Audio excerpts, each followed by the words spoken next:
Now the time is 46, so I will just start this. I think people will maybe we give 1 or 2 minutes for I see people are coming in. Late arrivals, they're counting in now. Give us 2 or 3 minutes.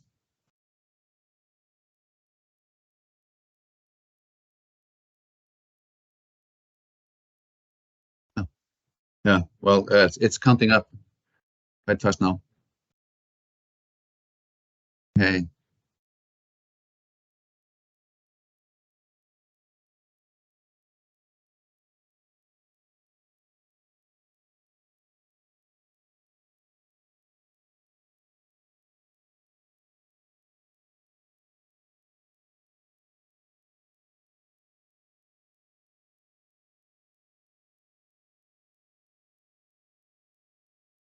Okay.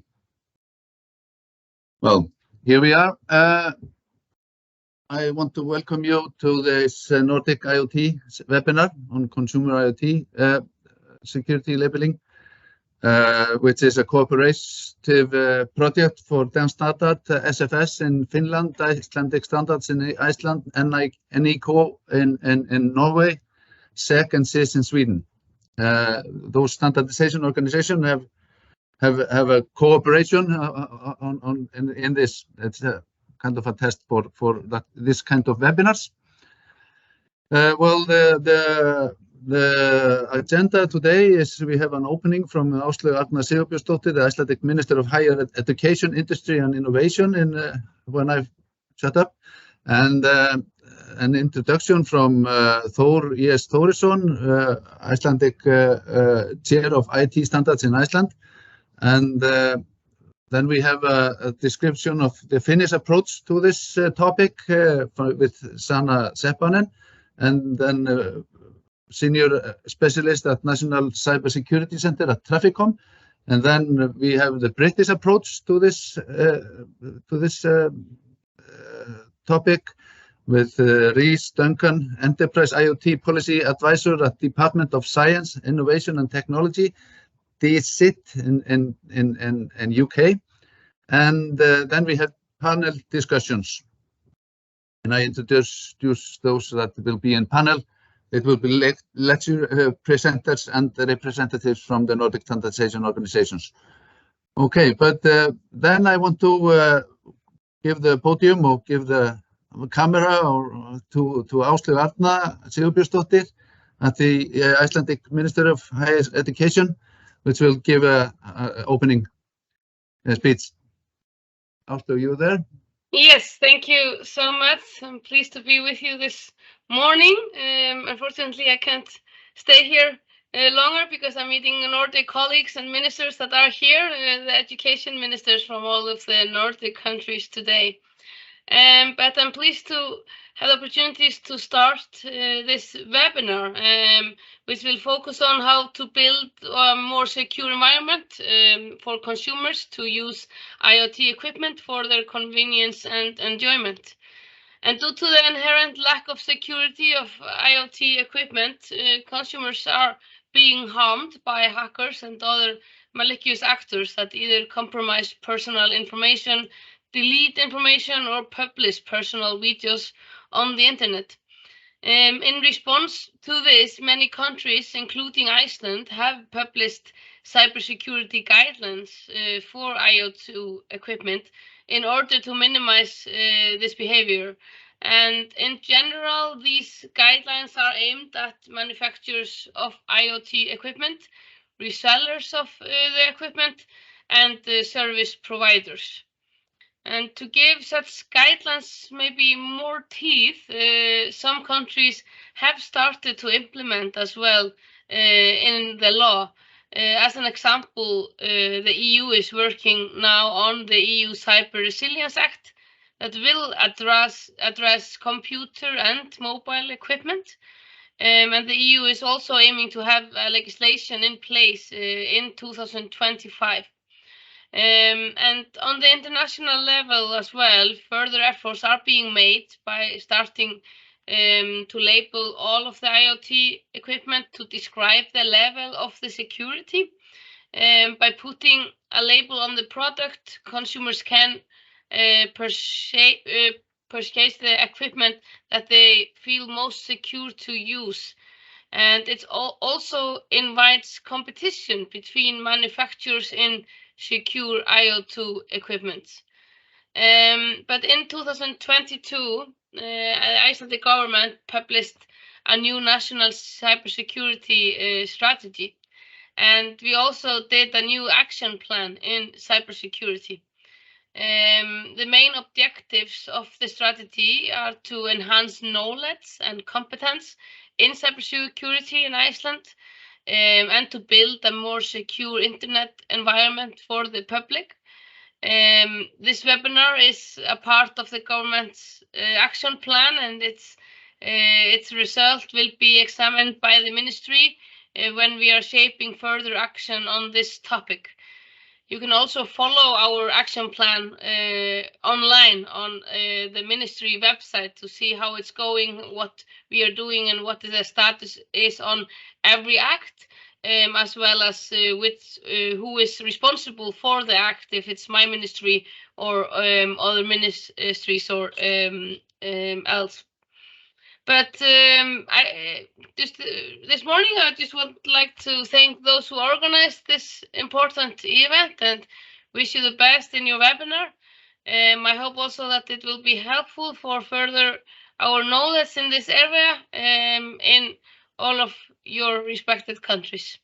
So thank you and good luck for today. And hopefully I will hear good things what will come out of this webinar. Thank you. Thank you, Áslaug, and thank you very much for this inspiration. We are hoping to live up to it, the Icelandic standards. Next, there will be an introduction from Thor Thorisson, which is sitting here beside me. I think you see me at the moment, but he sent me a new version of his introduction, which I have to put up here, and it's coming.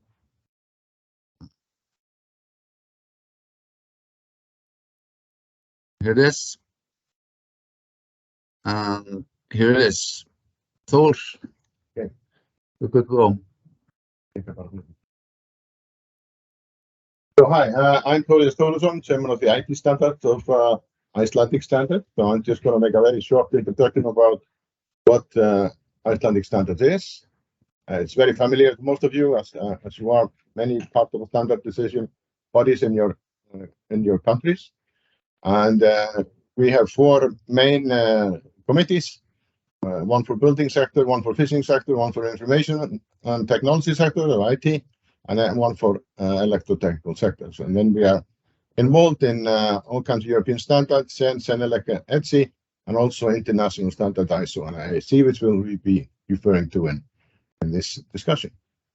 So cybersecurity for consumer IoT, we began to look at this at Icelandic standards in 2019 with workshops. Actually, we had 2 workshops, and from that came the guidelines published in 2021 by Icelandic standards that had a very limited effect, as it was voluntary and maybe didn't receive as much publicity as we were hoping for. So we have been sort of following closely both the European and maybe especially the British experience, and we have continued to do that and have seen that in Britain they have put the 3 main criteria into law.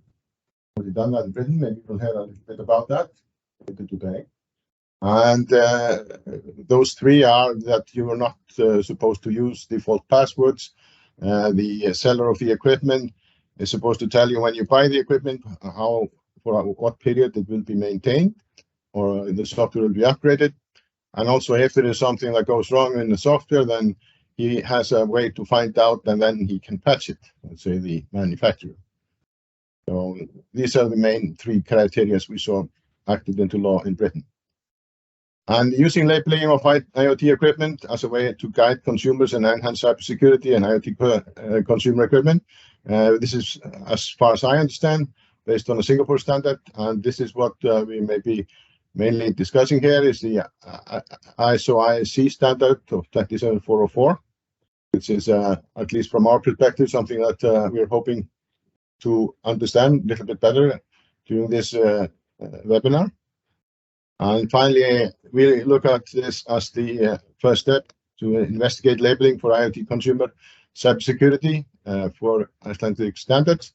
And we are supported by the minister and the minister that spoke here just ahead of me. And we are hoping that this might either be Icelandic law or maybe in the end it will be European law, as we are part of the European Economic Area. So we will, in all likelihood, enact those laws sometime after 2025. So I'd like to thank you for this listening to me, and I'll give the word back to Gunnar. Okay. Then we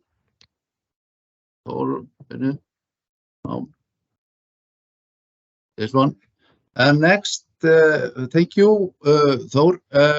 Next presenter is Sana Seppanen, Senior Specialist in National Cybersecurity Center at Traficom. If you can start by telling something more about Traficom and think, but I think that's maybe a part of your approach, your introduction. Sana, you're there? Yes, thank you. Can you hear me and see me? Yeah, I cannot see you. Okay, so I have my camera. Okay, so you have to share okay, this is better, I think. Yeah, and I just sent my presentation material. Don't you have permission to share? Is that the problem? Can you share your screen so we can see you? And see your slides if you have one. I'm sorry, I don't think I have rights to show my slides. Yeah. I have a problem. Okay. You can send it to me, or I can. Here I have you. I should be able to. At least my Teams doesn't show that I would have the rights to present the slides. Yeah. Okay. Can you then send me the slides? I already did before we started, so I hope they are there. Okay. I open it now, and you just. I'm so sorry. This privilege problem was something I didn't see coming. I was trying out new app with Teams webinar app, and it's giving. Yeah, you're the first ones. Here your slides are on, and you will just. Can you see it? Can you see yes, your slides? I can. Yes. And you just have to ask me to flip. I will. Thank you so much, and no problem. We are still using Skype, so Teams feels very modern to me. Okay. So hello from Finland to everyone. I'm Sana Seppanen. I come from the Cybersecurity Center, which is located in the Finnish Transport and Communications Agency. We work under the ministry of the same title. And here on the right-hand side, you can see our cybersecurity label, which is one of the topics I'm going to speak to you today. So perhaps the next slide. So here is the kind of the nutshell. They say that you can only remember about 3 things or 2 things after the presentation. So if you remember one of these things or 2 perhaps after I've spoken, I'm very happy. So it's first of its kind. What we aim to do is to define a decent level of security. So we don't aim for perfection since it's about consumer devices. And our label you need to have a third-party inspection to get it. Self-assessment is not enough. And besides other things, our label was created to be a means of communication about cybersecurity, both for consumers and for vendors, about the cybersecurity level of the product. And you can find more info from our website, which I already put there. And the materials, if you wish to send them afterwards, it's fine by me. And then the next slide. And I'm going to go a bit more into detail from the previous slides on each section, not too far, I hope, but to define what a good enough cybersecurity means.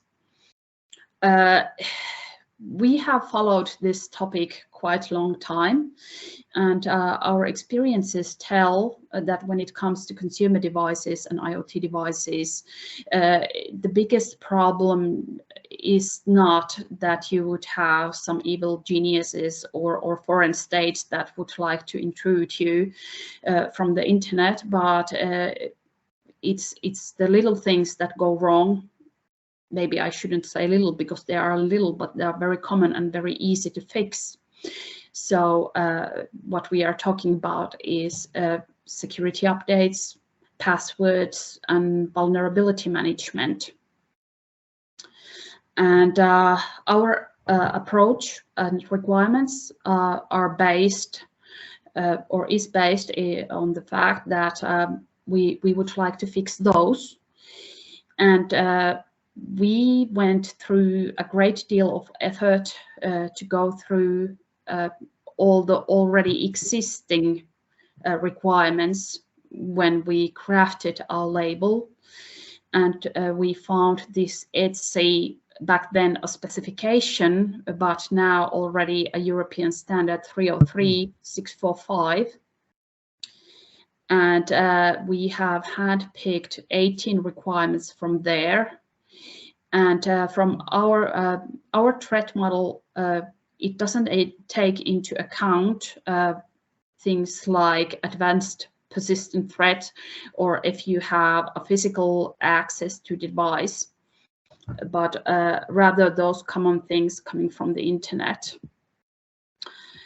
And the idea behind this is also to make the cost of cybersecurity proportionate to the threats. So it would be kind of cool to be able to cover yourself from those, for example, nation actors, but it's not necessary and it's not a reasonable thing to do because it costs a lot, and the probability of you getting targeted by them if you are a regular consumer is rather low.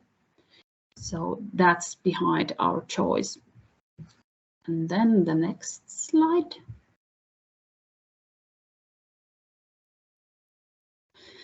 And because we do not have any, well, this is a bad word, but punishment, other than revoking the label, we find that the self-assessment is not enough, and that's why we have this third-party inspection. And during this inspection, we also take a quick look at the ecosystem and what's going on there. So it's just not the device itself that we look into. And the inspections that have been made to the products have mostly been done by us, which meaning us is Cybersecurity Center.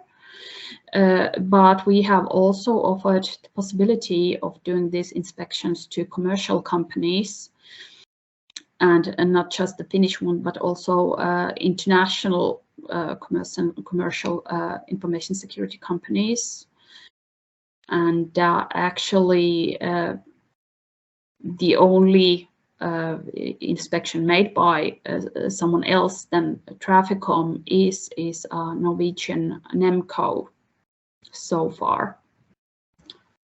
And then forward. Oh, and sorry, I just opened the chat and found the question. Would you like me to answer the questions during the presentation or afterwards? Well, you can do it now. Yes. Okay, so from the very beginning, our scope has been consumer devices, but it's not excluded that we would spread our coverage to B2B devices, but then you would have to consider different threat scenarios and perhaps adjust our requirements. So they are designed for consumer devices and products at the moment. Okay. And I'm happy to provide any further details later on, also offline if you wish, but that's the short answer. Mm-hmm. And then that was our label. So what we have learned is the next section, and if I could have the next slide. So if we look what we have done, it's been 3.5 years roughly since we released our label. And so far we have 25 labeled products. And 7 of them, we have them through our Singaporean colleagues, with whom we made a memorandum of understanding 1.5 years ago, roughly. That makes it possible for us to recognize each other's labels. So they have a 4-level certification scheme, and we have one just, and our scheme compares to their level 3. Then I already mentioned we have that one product that was inspected by NEMCO, and then we have one which is just about to be published. It has been inspected by us, and then we have one product which is inspected by a third party, and we still have to see what comes of that. So we don't know if it will get the label, but it's there. So perhaps the next slide.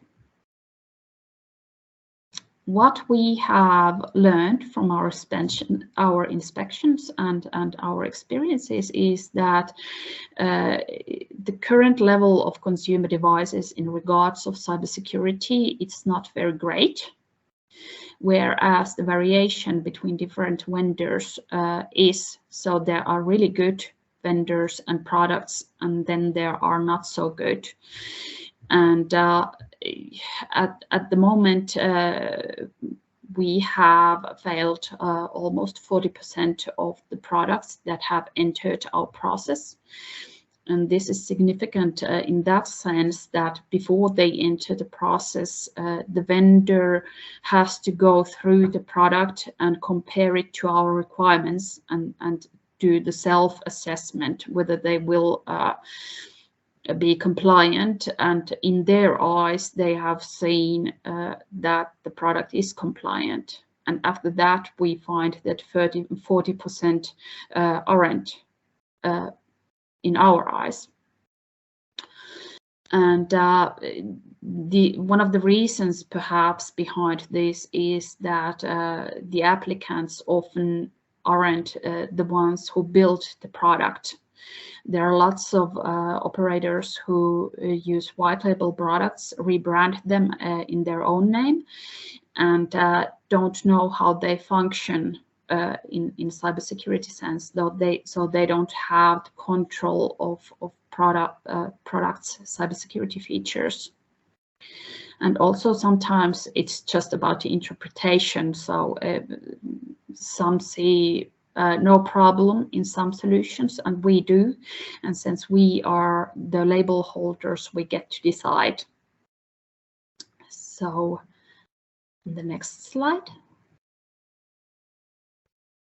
The things that usually prevent us from granting the label is use of outdated components. Then there have been undocumented passwords even hard-coded, which provide a backdoor to the product, and it has been sad to realize that not even the vendors who sell or offer the product often know about these. So documentation, it's boring, but you have to do it to make sure that your product is cyber secure. And also the use of reference implementations, for example, default configurations. If you don't know what's your use case and you just use the already existing configuration, it may lead to unsecure result. And also lacking encryption in radio interfaces is a common problem. And then the next. What has been a reaction to our findings during the inspection? It varies, but there have been many vendors who haven't been motivated to correct the findings, since there have been no negative consequences for them other than having to drop off the process. And those who have done the corrections, if it's their own team, if there are small companies, they know their products, their development team is nearby, then it usually goes pretty fast and works well. But we have noticed that if the development team is for example, on another continent, and we are a small country with our national scheme, the corrections, let's say, aren't prioritized, and it may take time before they make it their to-do list. And from our perspective, it would be very helpful if the vendors or the product owners would consider cybersecurity from the very start and implement security by design. And this would also reduce the cost of cybersecurity greatly, because adding things afterwards is expensive and difficult. And then the next. Now I've talked what we have and what we have learned, so maybe a quick look at what's coming next. So next slide. When we started our label, there was no one there. The CSERT of the Finnish CSERT is located within Cybersecurity Center, and we found problems already in early 2000, as I said, probably before. And there had been little improvement over the years in the cybersecurity maturity. So we thought that, well, we should try something to fix that. And it has been a pilot project for us. We have a team of about half a dozen people these days. When we started, there were a couple less. And we have learned a lot. We know what is the current situation and what are typical not so good features in these devices. And we have had a great conversation between different stakeholder groups, also with other authorities and also with our UK colleagues, which are present today. We have enjoyed them a great deal, as well as our project. But we also recognize that we need a shared approach. And that's why we picked a European standard, which was back then the first official standard in this area as such.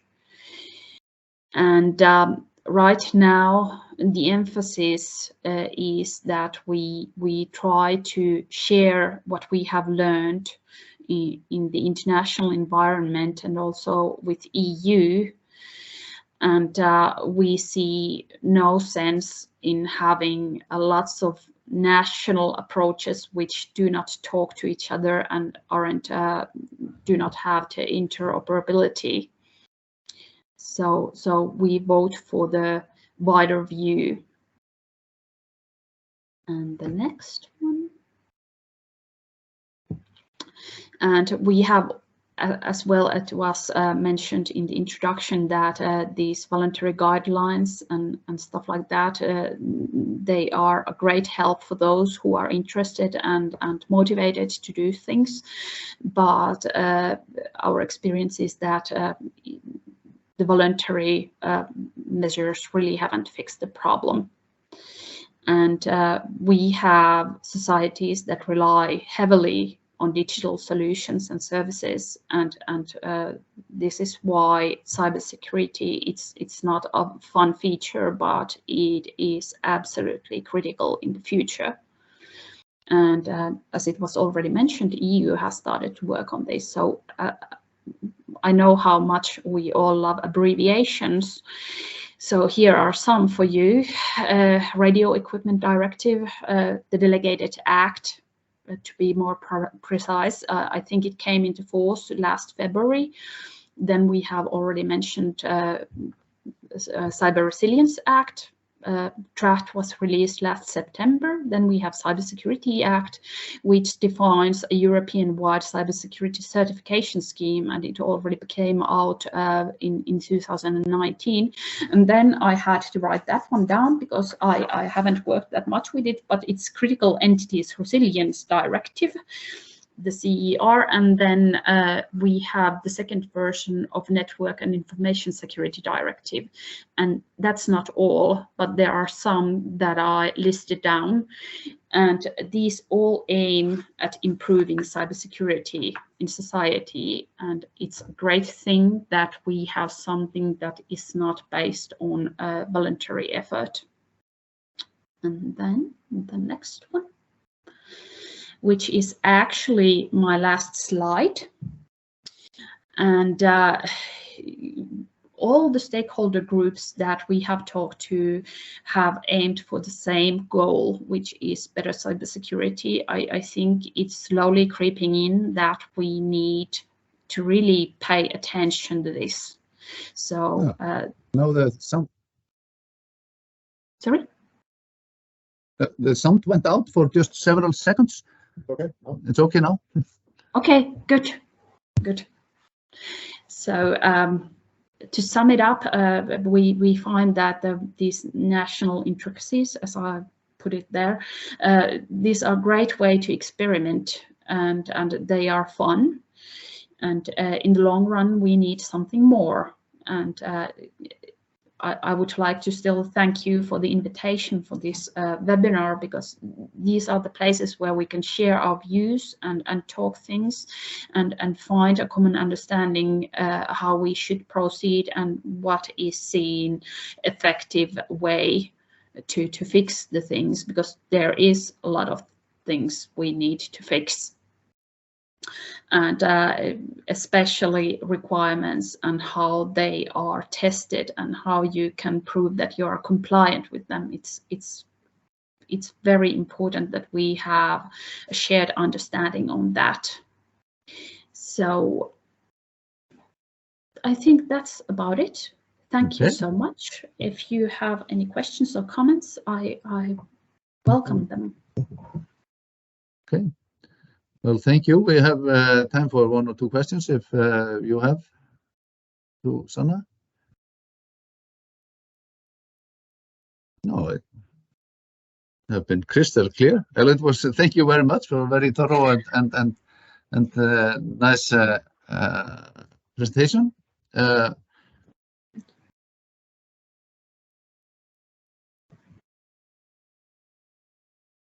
Okay. Well. Next, I will.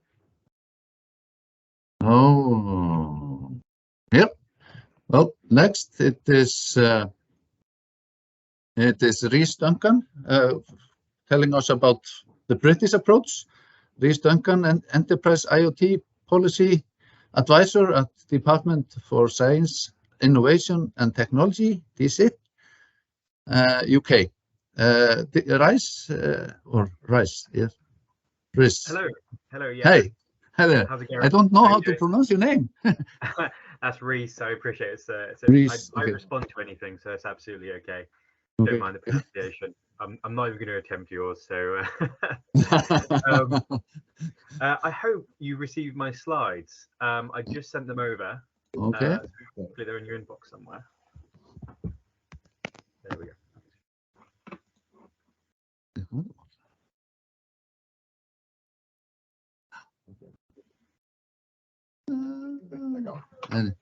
Okay, here we have. And I put editing. Okay, well, I'm not going to edit your slide. That's here. You have it. Fantastic, thank you. Cool. So 1 second, just pulling up my notes on this side. Cool. Well, hi everyone. I'm Reese Duncan. I sit within the IoT product security team at the Department for Science, Innovation and Technology. This is we underwent a recent name change. We are very much a continuation of the same IoT product security team that worked at the Department for Digital Culture, Media and Sport. For us, nothing has changed, so we're very much continuing the same work streams we were as before. I personally mainly focus on sort of the enterprise IoT work stream, but today I'll be talking a bit about the consumer side as well as the enterprise side, and touch upon our newest work stream on the industrial IoT space as well. While I do work for the UK government as a policy official on my main role, I do also represent the British Standards Institute at ISO meetings. So if you attend those, you might recognise my name from there also. Yeah, could I get the next slide, please? So these are our 3 main work streams across our team.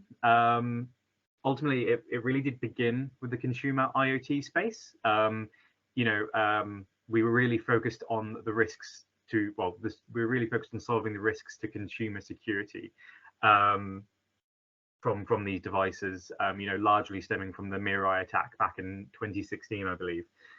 So that was pretty much where this team started. And, since then we have begun to explore other spaces, including the enterprise IoT and industrial IoT space. Ultimately, we're conscious of the other risks that exist in business settings and also the industrial settings. So yeah, I'll start with the, sorry, could I get the next slide? But we'll kick off with the sort of the consumer IoT space. And what you're seeing on screen is very much the core objective that underpins all of the work we've sort of done to date. Being able to protect users and networks and infrastructure from these vulnerable connected products. Next slide, please. So with here, what you're seeing is sort of the 4 pillars to the UK government's approach to IoT security, or consumer IoT security, I should say more specifically. Our aim is, to protect consumers, their networks and infrastructure from the harms associated with insecure consumer connectable products, but also allowing or at least enabling the sector to grow for years to come. So from our side, it was very much the first pillar is, to introduce that regulatory framework to basically introduce the baseline cybersecurity measures. The first one, referring to what is now the PSTI Act. But ultimately, we're conscious it's not just about introducing the regulation in isolation.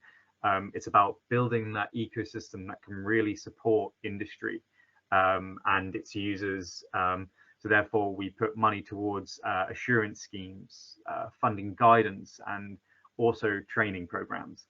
Ultimately, we recognize the ultimate net positives that IoT has across domains across our society, improving productivity, connecting people, making our lives easier. So it's very important for us to, to not just focus on regulating the bad practices, but promoting the good and supporting where possible.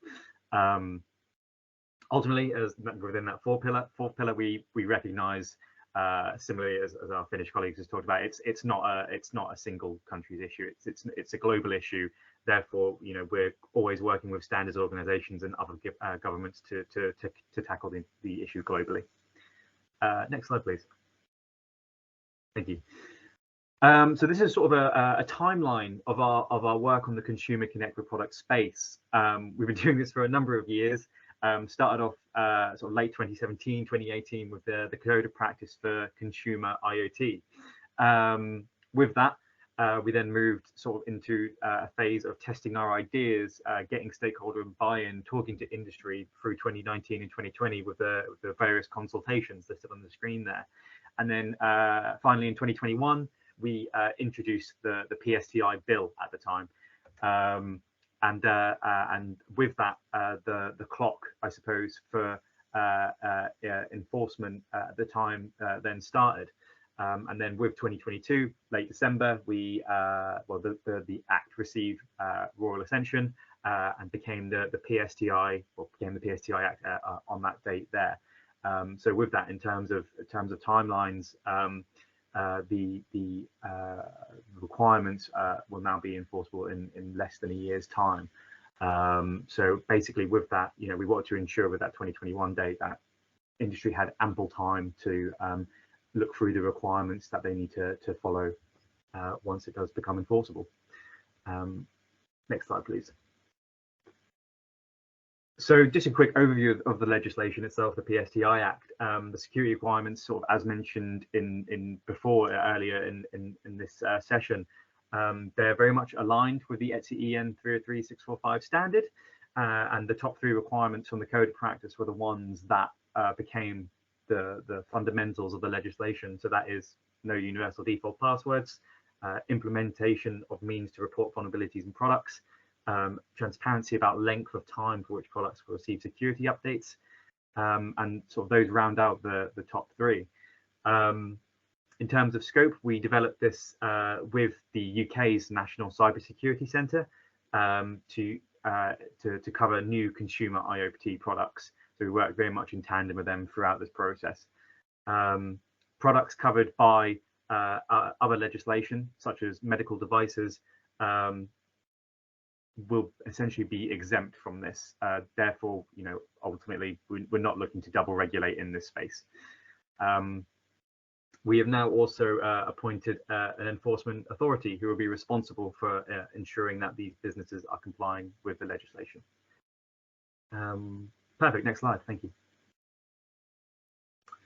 Yeah, in terms of next steps, ultimately, we're still looking to encourage that harmonized approach. So always happy to come to conversations like this, as it really does help, and it underpins what we're looking to do next in terms of supporting industry, creating alignment across various governments and standards bodies, and sharing those insights and creating good practice.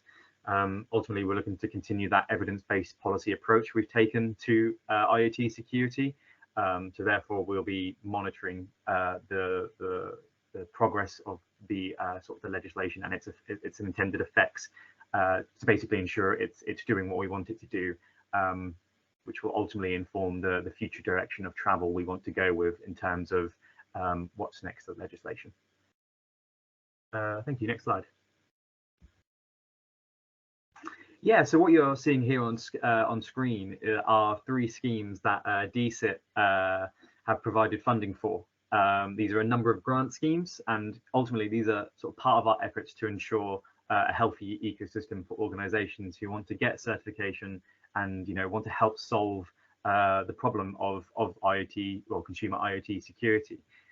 For us, as I sort of stated before, it's really about helping industry do the right thing, supporting those best practices, and making sure they're not just hitting the top three requirements, but where possible, really going beyond the baseline security requirements, helping industry to go further and secure the space. Thanks. Next slide. Again, very similar to the previous slide, this sort of highlights our commitment to support industry as the regulations come in. What you're seeing here are sort of three webinars and guides to support industry in terms of how to implement the top three requirements. So it's about us making sure we're doing everything we can to make sure industry is prepared as possible for when the Act becomes enforceable, ensuring they're informed and comfortable, and in the longer run, supporting best practice as it develops. Thanks. Next slide. So in terms of our international approach and what we're doing in international standards space, I think as stated a few times before now, we're very much aligned with the ETSI EN 303-645 standard. The consumer practice very closely aligns with it. We represent the UK government in ETSI, ISO, CEN and ITU. We're a bit more active in the ETSI and ISO standards organizations, in particular, in terms of 27402 and 27404 on the ISO side of things. And yeah, in terms of international alignment, you know, we're always keen to, you know, it's a global problem, global action is needed ultimately, so we're keen to work together and, you know, engage where possible. And I think on screen are sort of some of our recent efforts talking to India and Australia about their codes of practices. Finnish colleagues on the call talking to them about their labeling scheme, as well as a Singaporean domestic scheme, as well as our colleagues at German BSI, and, you know, basically encouraging that the alignment with ETSI EN where possible. And on the bottom there is sort of our wider international work, talking to other like-minded countries such as Japan, and publishing, you know, joint statements of intent to ensure, you know, to foster that good practice and that global action harmonized approach, essentially. Thank you. Next slide. Cool. So this sort of brings us to the enterprise space and what we're doing next. And again, this is very much in collaboration with the UK's National Cybersecurity Centre. We've begun sort of that next step into conducting review into this space and determining what needs to be done. Yeah, can you get the next slide, please? It's probably best to talk about what's in scope of this work, as it sort of gets a bit unclear of what's an enterprise device, what's a industrial device, and what's a consumer device. Ultimately, it's a very grey and murky area as they cross over in many cases. But for us, our enterprise IoT review has really focused on the devices you're seeing on screen, particularly around enterprise printers, VoIP phones, video conferencing systems, and NAS storage devices.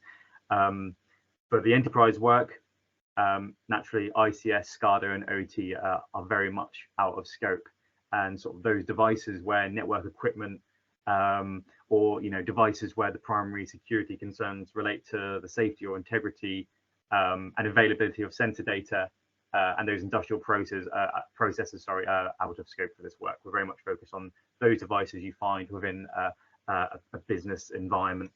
Could you get the next slide, please? So this screen sort of you know, goes through what is the problem. Well, we're seeing, you know, various amounts of different kinds of risks associated with the enterprise space, perhaps recently seen with the strontium attacks. Ultimately, while some of these attacks are quite familiar in terms of how they happen and what they look like, it's sort of the difference in terms of how well, it's the difference what enterprise offers attackers. So it's a broader attack surface.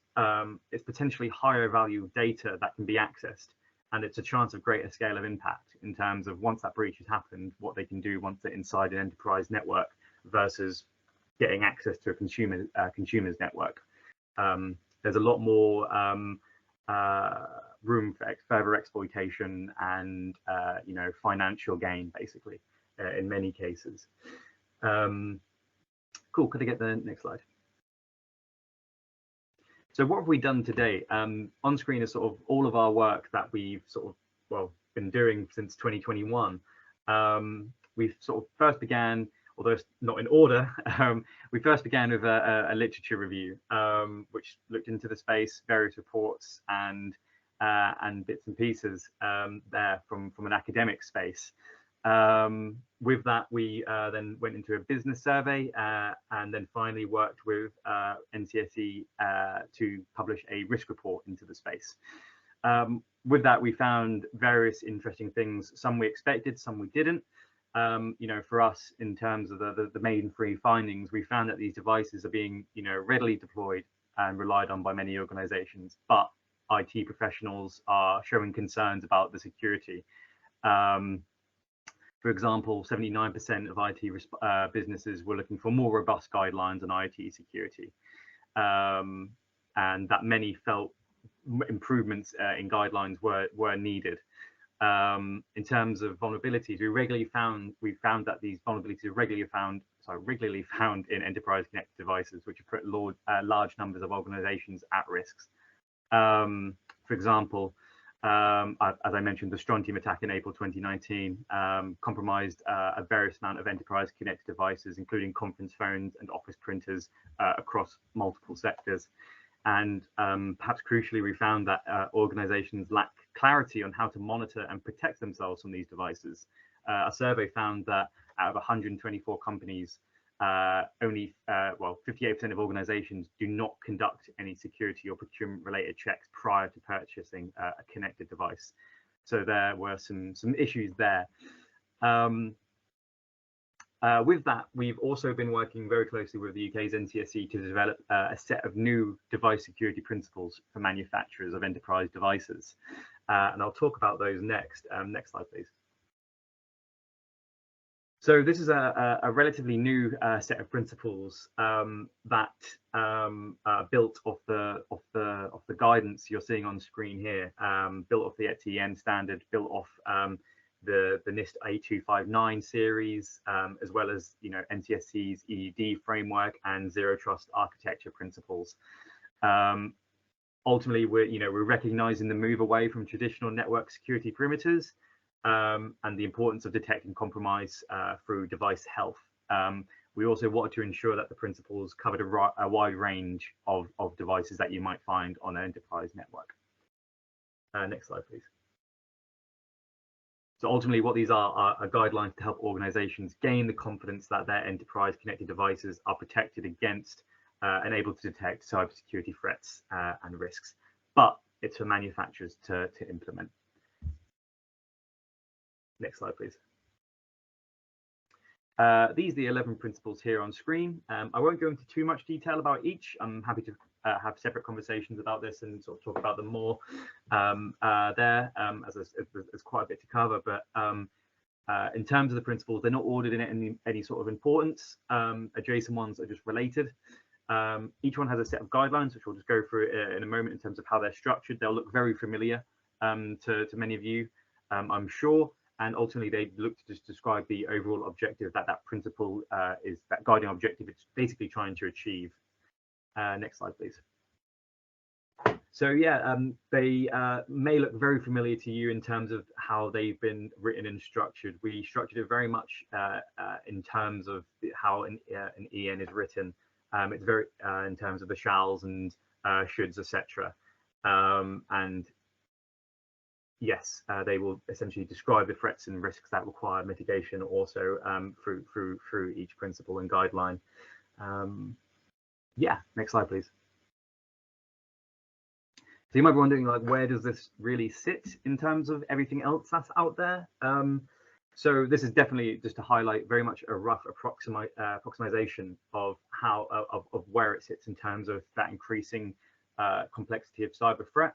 You might be thinking, oh, the PSTI Act is very much sort of not covering much.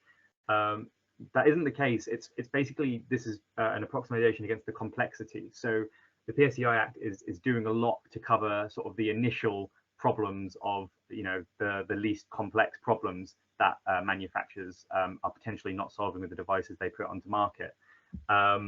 It's just that the principles are looking to cover that more enhanced threat that an organization might face from a potential attacker looking to gain access to that organizational network. So ultimately, it would look to cover, to help against those recent vulnerabilities. However, it would still aid and detect, but not completely stop zero-day vulnerabilities. Yeah, next slide, please. So what are we doing next in terms of our work on the enterprise IoT space? We recently just funded a new publication. It'll be coming out in a couple of months. Essentially, this is we put 200,000 towards testing a set of enterprise connected devices, including VoIP phones, NAS storage boxes, and cameras.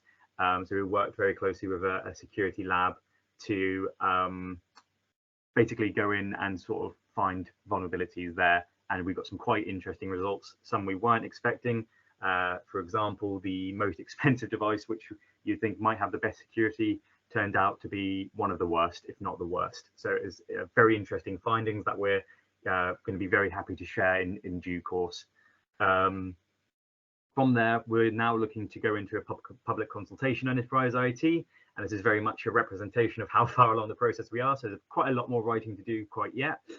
But we're looking to still build that evidence base, engage with stakeholders where necessary. Engage with stakeholders all the time, basically, for other conversations like this workshop and webinar, and engage internationally, where possible, to explore what others are doing in the enterprise space. Next slide, please. So yes, I think I just spoke about this. I stole my own thunder there, but this is essentially what we're doing next in the enterprise IoT space. Thanks. Next slide. Cool. And just to touch on industrial IoT, it's very much an early space for us. We're still doing that very initial, early on policy work in terms of building our understanding of the OT space, coordinate across government to see who's doing what in terms of internal teams. For example, as we have moved over to DCIT and merged with elements of BASE, we're looking to see internally what other teams within BASE who might have touched on OT security before, whether there's any work we can bring into that, and figuring out what we can do next to essentially help secure the space, and figuring out what the common problems are. Similarly, always looking to collaborate more with international stakeholders such as yourselves to see what work that is out there previously done and where we can align where possible.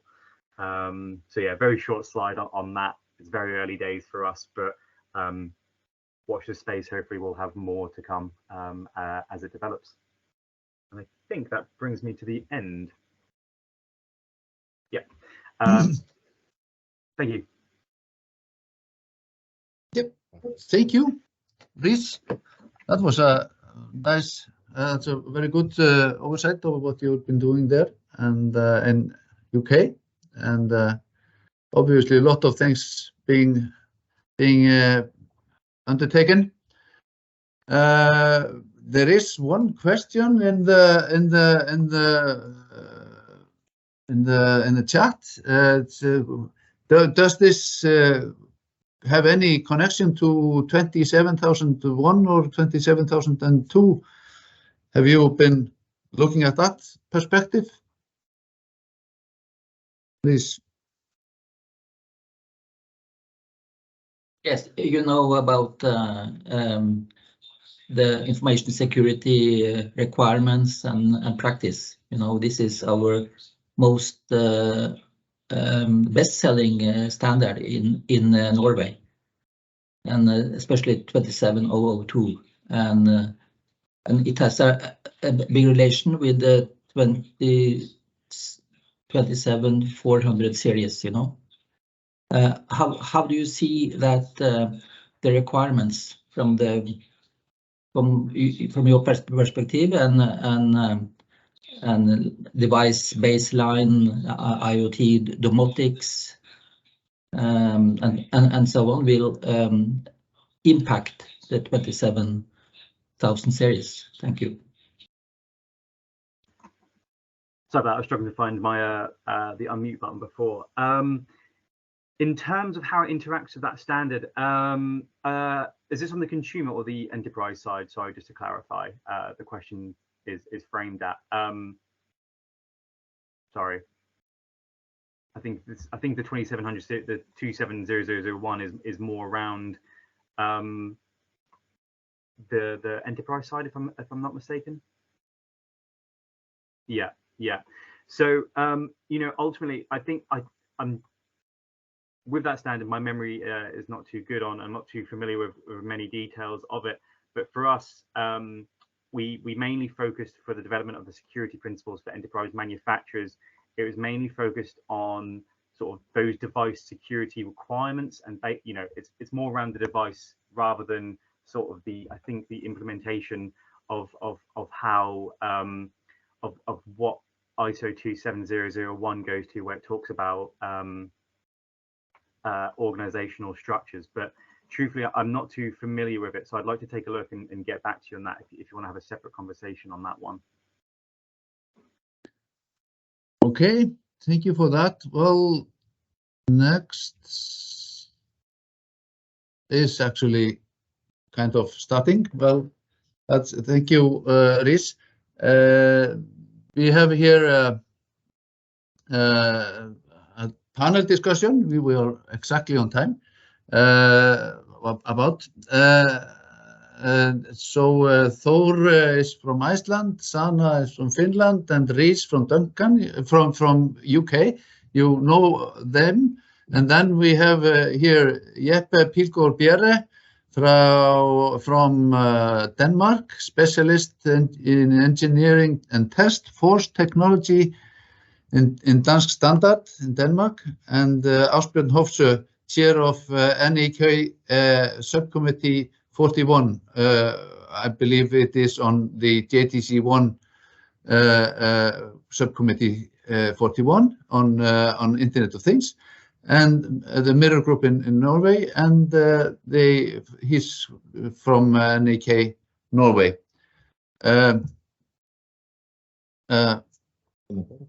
Yeah, well, and then to help me with this is Berit Odal from Dansk Standard. She will start the first question in the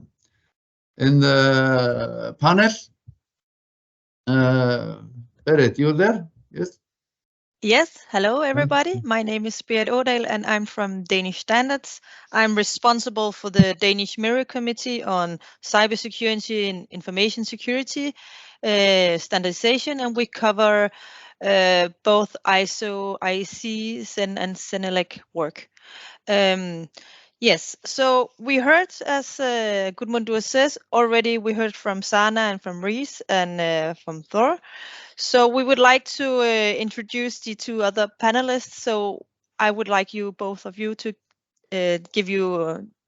do a short presentation of where you're from, and maybe you could also tell us a little bit about what are the initiatives in your country on this field.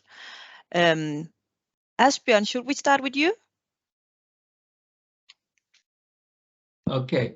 Well, I have not any slides, but no slides are necessary. Just let us know what's going. Yeah. Yes. Well, we started from the beginning with the ISO committee on SC 27.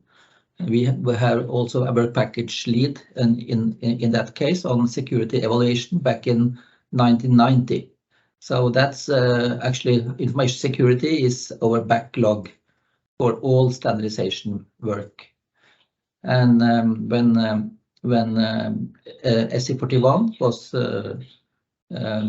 established, then we followed on this work.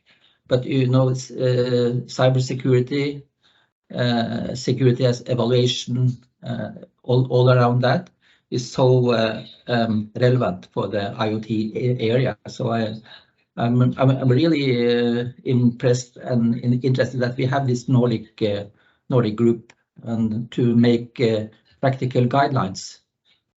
I think that's and I also like very much the British way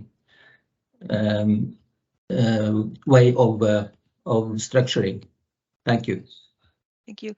And is there anything? Are you talking about labeling as well on the IoT cybersecurity products, consumer products in Norway? Well, we have not been on that level yet, but from the NEC side, from the national body, NEC, this is very, very relevant because we have that on all other product standard for electricity, telecommunication, and so on. Thank you. And Jeppe, could you as well give us a short introduction? Who are you and what are the initiatives in Denmark? Yes, I hope you can hear me fine. My name is Jeppe Bjerg. I'm from Forest Technology in Denmark. I work as a compliance specialist on cybersecurity for products, say these IoT style devices, but also on the more industrial OT side, maritime, medical and so forth, working primarily with compliance verification within an ISO 17025 realm. So product testing, product certification against international standards such as the EN 303645, also the IEC 62443 for component side. I'm highly involved in the European standardization for the harmonized standards for the radio equipment directives delegated act, also moving into the current approach within the scope of the draft for the Cyber Resilience Act, and I'm going to be involved in writing some of the harmonized standards for that. Shortly about what's happening in Denmark, there's not really any labeling for specific IoT devices. I think the closest we can come is what's called the D-mark in Denmark but that is more on the side of a lightweight ISO 27001 for organizational security for SMEs. Correct me if I'm wrong, Riz, but comparable to the British IASME framework, if anyone knows that. So a lightweight organizational security for organizations where 27001 is a bit too much. For IoT and device style security, we're more leaning towards existing compliance frameworks such as the CE mark and equivalent, betting on, as Sana also mentioned, these voluntary schemes are not necessarily so successful because, for one, they're a cost add on top of development budgets. So when we don't have a stick to beat developers with when they're non-compliant, it's difficult to get them on board to pay up for something that they don't necessarily see a value add for. Coming from that, we're more betting on the radio equipment directive in the short run, but the Cyber Resilience Act in the long run for devices to be sold within the inner market, and betting on the criticality levels that the CRA will raise for different styles of products, and depending on the segments and markets they're going into. One of the initiatives we did was we wrote a short guideline in cooperation with Dansk Standard and some other organizations, going through some of the more predominant product-focused security standards, say the EN 303645, the 62443, but also the common criteria 15408, 18045, focusing on how to verify compliance and security within an IoT style product, and how you as a developer can get started with using some of the international standards and gaining a fast track to the knowledge within those. So we wrote a short guide on that, which had fair success, if I might say so myself. But you were better to answer that, Beat.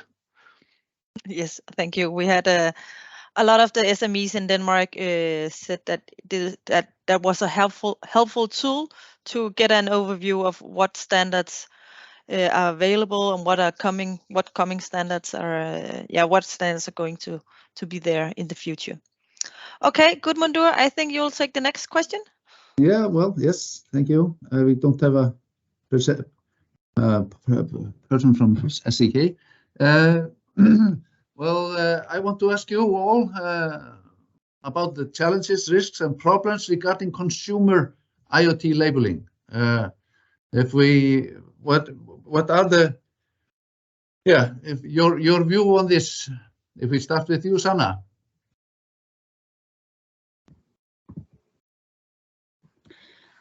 Thank you. I think the obvious point, as already been repeated a couple of times, is the voluntary part.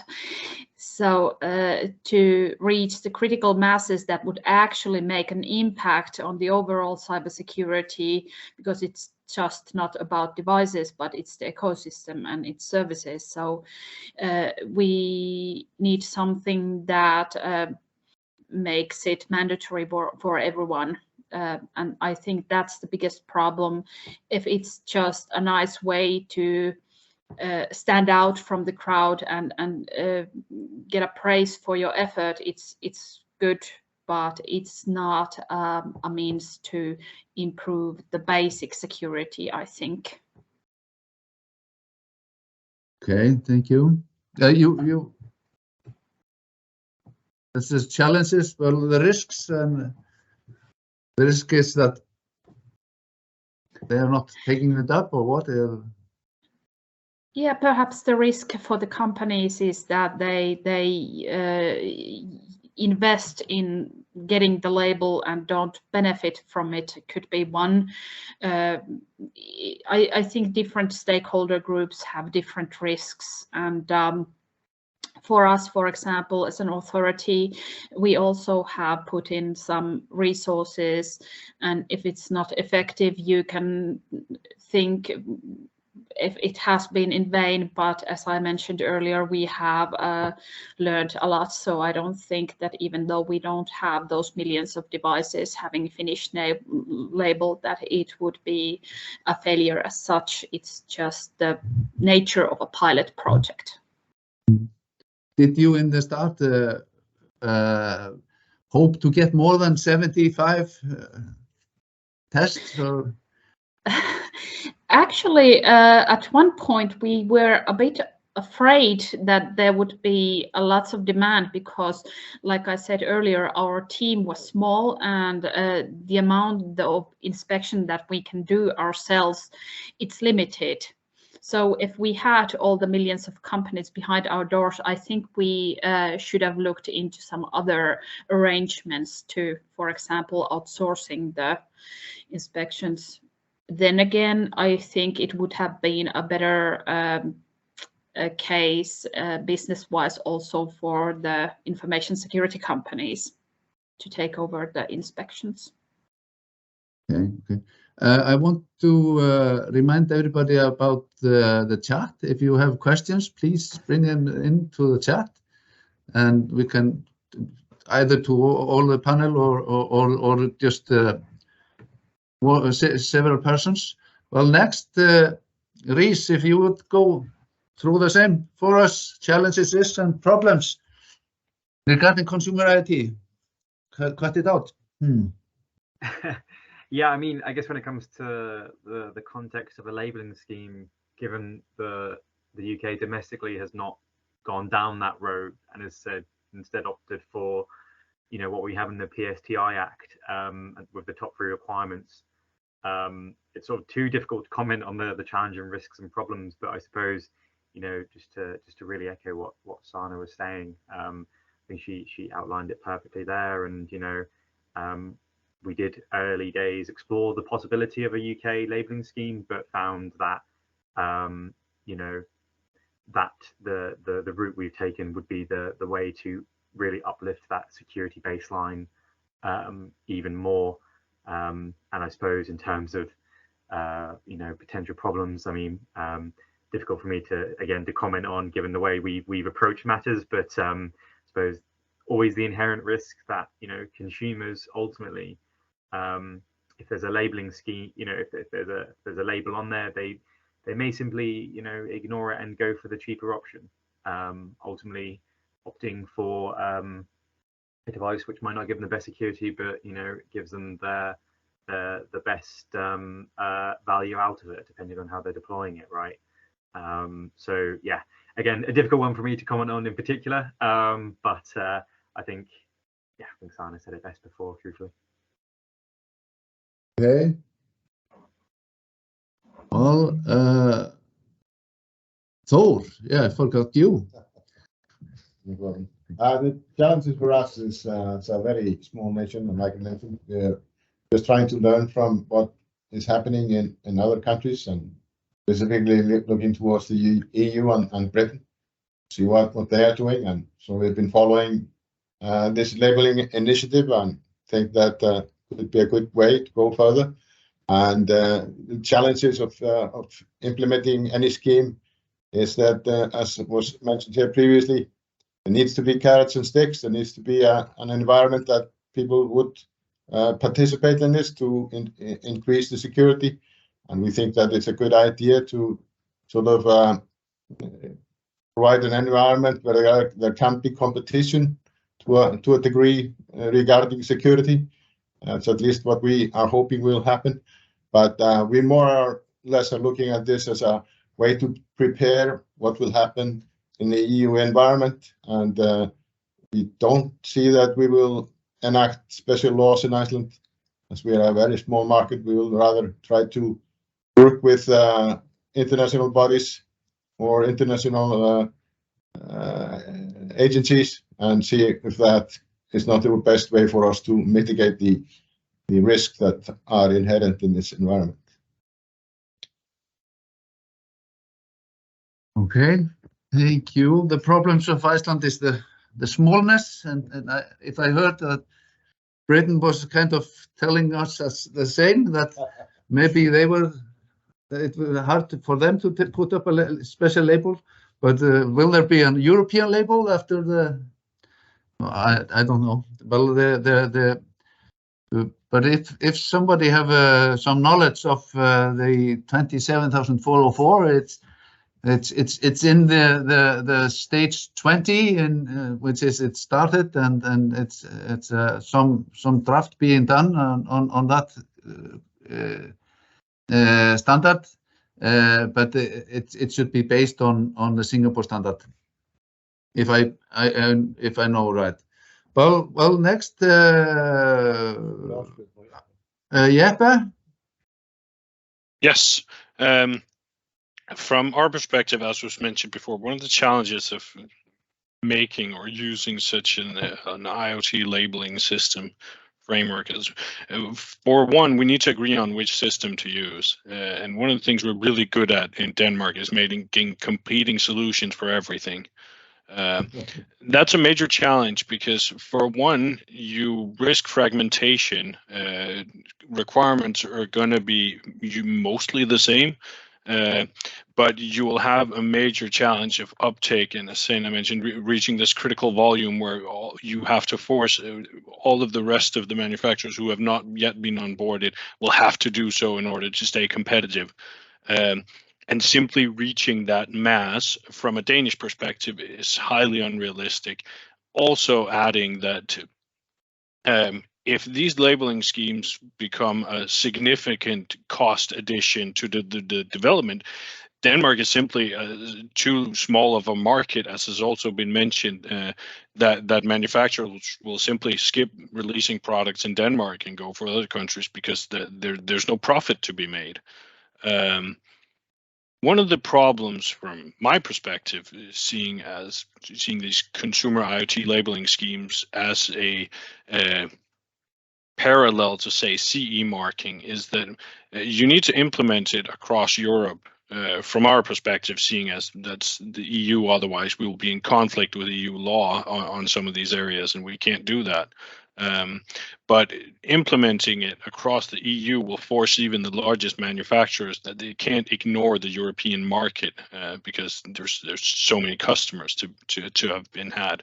So it'll be up for grabs for whoever gets it through. But that's one of the challenges in saying national labeling schemes. Some of the larger countries might be able to pull it off. Germany might, but they also have some of the strictest data protection laws in Europe. And even they are being challenged by what's going on with the Radio Equipment Directive and the Cyber Resilience Act. So as I think I've stated before, our approach is more to rely on the European law because all of this has to be nested in legislation. And the Cyber Resilience Act approach is that, well, we bring fines in the tens of millions of euro sizes if you're not compliant, potentially. And I believe that's something any serious manufacturer would respect and understand that can be end of business potentially. so we'd better be compliant. I think that approach has more value add for consumers, because that's where you can start to force it across the board and across different market segments, because you can have a broad product scope. And we already have the ecosystem to verify it within the testing labs based in Europe. Okay, thank you for that. What about Asbjørn? Can you? Yes, I just commented that I'm a member of the working group 4 in C27, which is now handling the 27400 standards and 404. We had a meeting in Seattle a few weeks ago, and it's a lot of the work now about the vocabulary. You know, the 27000 series has a very specific vocabulary on ICT and security. So, and that's the major work now. So we will have a new working draft of the 27404 in just a few weeks. So maybe we can have a meeting based on the new working draft to comply with all the other guidelines work made by the participant here. Thank you. Okay, thank you. Okay, well, Berit, du har den næste. You have the next question. Yes, I will ask the next question. I know that Rais and Sana was talking about this earlier, but the question is, how do you think we should deal with consumer IoT labeling? Because now we heard from some national approaches, but as I heard you were saying, Sana and Rais, correct me if I'm wrong, that nationally is a good way to experiment with it, but we need to have a wider scope for this.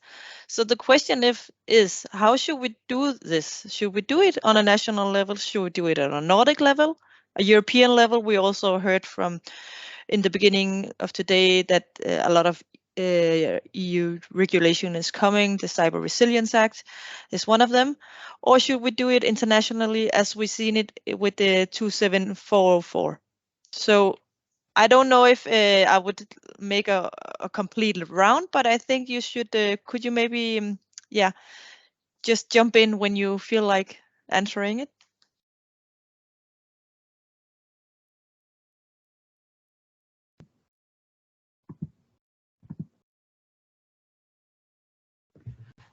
I could comment shortly that this is my personal opinion. It does not represent Traficom because this is a complex question. And for example, EU Commission has their own goals. And when you talk about standardization and certification, you can't ignore the fact that it involves politics.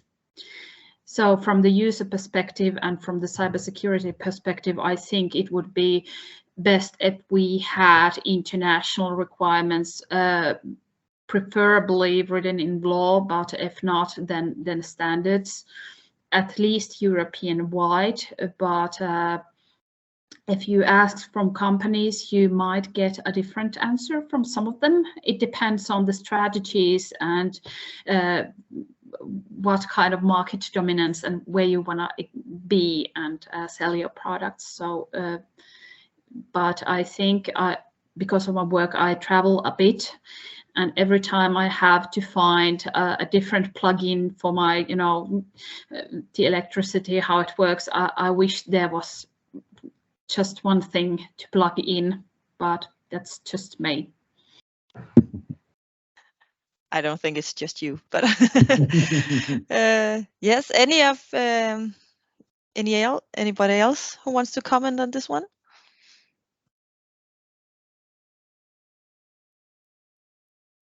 I'll say a few words because I've already touched upon this briefly. This needs to be done either You could potentially do a Nordic scheme if we align ourselves with the rest of the world. We'll have small deviations, but ideally this should be done at least the EU level, preferably international. There are already certification schemes within the product approval and product conformance space for international mutual recognition of marks. Whether or not this should be done as a separate mark in parallel with, say, the CE mark or what you want to do, it would be difficult to implement and cost a lot of money, and you would need to generate the awareness about the label. So from my perspective, ideally this would be under the CE mark and a general requirement for products to be sold within the inner market.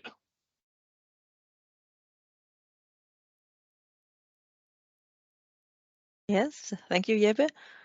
Do we have any Asbjørn or Thor or Riz? Do you want to comment on this as well? I think it's very good advice on the CE mark. That's a strong regulation of Europe, and we have also procedures for that in the standardization organizations. Thank you.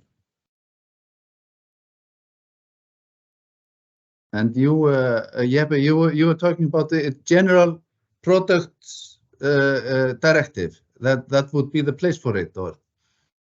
No, the place for it would be under the Cyber Resilience Act, as one is trying to do. And my personal opinion, what's being done under the radio directive is a major mistake, and it's costing manufacturers a lot of resources that are completely unnecessary. But it's being done for political reasons. That's just my perspective, not representing Force Technologies' opinion. But radio equipment directive concerns radio devices, and it does not directly concern cybersecurity. But what's being done under the Cyber Resilience Act is directly for legislation directly focused on enhancing the cyber resilience of products sold within the inner market, which is, from my perspective, the most appropriate approach to the issue of raising the baseline security functionality across product segments for the inner market. And this is not just for the IoT style product. This is for every piece of electronics and software sold on the inner market, directly tying into the NIS2 directive for critical infrastructure. So that's the approach I think this should take. You can't nest it within existing product legislation due to the fragmentation. Yes, we have the NLF framework, or the NLF, but that is still fragmented into different directives and regulations depending on the types of products. You have the AI directive, the machine directive, the GPSR, and so forth. And you would have to have a single directive or regulation focused on the security aspect of all of those types of products, which is being done through the Cyber Resilience Act, which has also set out to repeal what the delegated act for the radio equipment directive once it has been voted through and taken into force. So that's my perspective. Cyber Resilience Act is at the moment the best bet for the solution for the problem. Okay, this is actually is somebody that have something opposing his opinion, or should we let this flow in the air as the solution from this webinar, because it's coming to close now, and if somebody has some extra comments? Seems like it, so I go to the closing. Well, I never mention my name, but my name is Guðmundur Valsson. I'm a project manager at IST and working at the IT field. And I just want to thank all participants and presenters and panelists for their good here being to take part in this webinar with us. It was a test of making a Nordic webinar, and I think it was a good one. I really felt the many positive vibes from having it Nordic, and I will put forward more suggestions for webinars like this. I believe in our Nordic forum. But yeah, and Rhys, thank you especially for we had it out. We knew about your initiatives in Britain, so I want to thank you especially for your part in this. So thank you. I think we are closing on time. Thanks, everyone. Thank you. Thank you. Thank you very much. Bye-bye. Bye-bye. Thank you. Bye.